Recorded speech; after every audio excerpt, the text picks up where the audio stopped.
സദൃശവാക്യങ്ങൾ 29:4. രാജാവ് ന്യായപാലനത്താൽ രാജ്യത്തെ നിലനിർത്തുന്നു. നികുതി വർദ്ധിപ്പിക്കുന്നവനോ അതിനെ നശിപ്പിക്കുന്നു. രാജാവ് ന്യായപാലനത്താൽ രാജ്യത്തെ നിലനിർത്തുന്നു.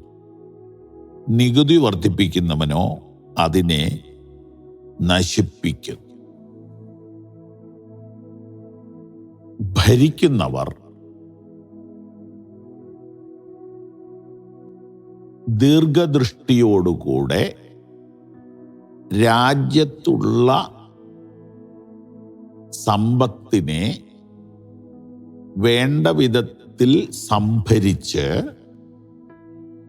രാജ്യത്തിന് അഭിവൃദ്ധി ഉണ്ടാക്കുമ്പോഴാണ് സൽഭരണം എന്ന് പറയുന്നത്. അതിൽ പരാജയപ്പെടുമ്പോൾ പിന്നെ നികുതി കൂട്ടുക അല്ലാതൊരു വഴിയില്ല. നികുതി കൂട്ടുക അല്ലാതൊരു വഴിയില്ല. നീതിയിലൂടെ രാജാവ് നാടിന് ക്ഷേമം വരുത്തുന്നു. നിർബന്ധിച്ച് നികുതി ഈടാക്കുന്നവൻ നാട് നശിപ്പിക്കും. ഒരു ഉദാഹരണം പറയാം. ഈജിപ്തിൽ പണ്ട് ഒരു ക്ഷാമം വന്നപ്പോൾ ജോസഫ് ദൈവിക ജ്ഞാനത്താൽ ഒരു മുൻകരുതലെടുത്തു.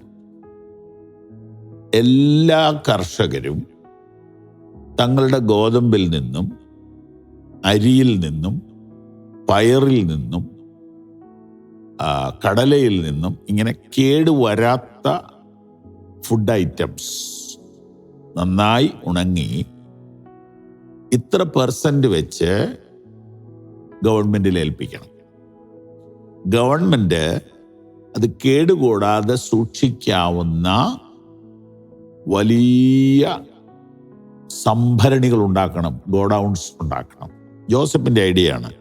പിന്നീട് ഫുഡ് കോർപ്പറേഷൻ ഓഫ് ഇന്ത്യ എന്നൊക്കെ നമ്മൾ പറയുന്നില്ലേ, ഈ സാധനം ഇംപ്ലിമെന്റ് ചെയ്തത് ബൈബിളിൽ കാണുന്ന ജോസഫാണ്. അപ്പോൾ ബുദ്ധി ഉപയോഗിച്ച് അഥവാ ജ്ഞാനത്താൽ ദൈവത്തെ നോക്കി രാജ്യം സൃഷ്ടിപരമായി ഭരിച്ചാൽ നാടിന് അഭിവൃദ്ധി ഉണ്ടാവും. അതിനെ നമ്മൾ സൽഭരണം എന്ന് വിളിക്കുന്നു. പക്ഷേ നാടിന് അഭിവൃദ്ധി ഉണ്ടാകണമെന്ന് ആഗ്രഹിക്കുന്നവരുടെ എണ്ണം നമ്മുടെ നാട്ടിൽ ഇപ്പം കുറവാണോ എന്ന് സംശയിക്കും. അങ്ങനെ നാടിനൊരു സൽഭരണം കാഴ്ചവെക്കുന്നതിൽ ഭരണകർത്താക്കൾ പരാജയപ്പെട്ട് കഴിയുമ്പോൾ അവരൊരു കുറുക്കുവഴി കണ്ടുപിടിക്കും: നികുതി കൂട്ടുക. അപ്പൊ ആൾക്കാരുടെ കയ്യിൽ നിന്ന് ടാക്സ് കൂട്ടിയാണോ നാട് നന്നാക്കേണ്ടത്? അല്ല. നാട്ടിലെ സമ്പത്ത്, എല്ലാ നാടിനും അതിൻ്റെതായ ചില സമ്പത്തുക്കളുണ്ട്, ചില സാധ്യതകളുണ്ട്. നാട്ടിൽ നിന്ന് ഇൻകം ഉണ്ടാക്കാവുന്ന വഴികൾ എന്തൊക്കെയുണ്ടെന്ന് കണ്ടെത്തി അത് നാടിൻ്റെ അഭിവൃദ്ധിക്ക് വേണ്ടി ഉപയോഗിക്കുന്നതാണ് ഭരണം. അതാണ് സൽഭരണം. അതിന് പകരം അതൊക്കെ ചില കുത്തക പാർട്ടികൾക്ക് കൈകാര്യം ചെയ്യാൻ പച്ചക്കൊടി കാണിച്ചു കൊടുത്തിട്ട് ഭരണകർത്താക്കൾക്ക് അല്പം കൈക്കൂലിയോ അതുപോലെ എന്തെങ്കിലും കിട്ടി പോക്കറ്റിലിട്ടാൽ നാടിനെങ്ങനെ അഭിവൃദ്ധി ഉണ്ടാവും? അതെ, കഴിഞ്ഞ ദിവസവും നമ്മൾ ചിന്തിച്ച കാര്യമാണ്. നമ്മുടെ നാടിന് നല്ല ഭരണകർത്താക്കൾ വരട്ടെ.